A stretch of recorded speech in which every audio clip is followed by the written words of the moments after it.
अमनेर तालुक्यातील ताज्या बातम्या व ठळक घडामोडींसाठी पाहत राहा JBN महाराष्ट्र।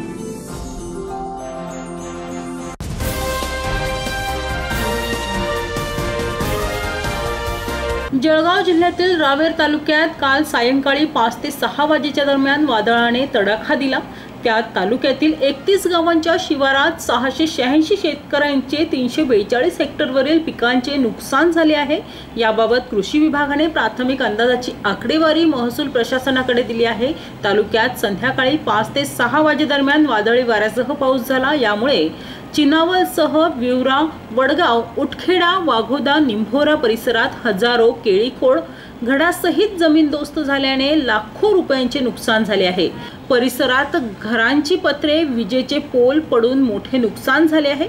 यात शब्बीरलाल पिंजारी यांच्या घरावर वीज पोल पडल्याने नुकसान झाले आहे। खेडी ते निंभोरा रस्ता व धामोडी फाटा ते रावेर रस्त्यामध्ये मोठमोठे वृक्ष कोसळल्याने वाहतूक ठप्प झाली होती।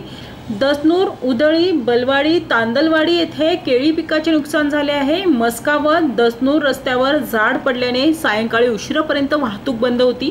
रात्री उशिरापर्यंत कोट्यवधी रुपयांचे नुकसानीचा अंदाज समोर आला आहे। या बातमी इथेच थांबूया। ताज्या अपडेट्ससाठी www.jbnmaharashtra.com या आमच्या वेबसाईटला लॉग इन करा। तसेच यूट्यूबवरील आमचे व्हिडिओ पाहायला विसरू नका आणि गुगल प्ले स्टोअरवरील JBN न्यूज ॲप डाउनलोड करून JBN Maharashtra news channel live पहा। नमस्कार।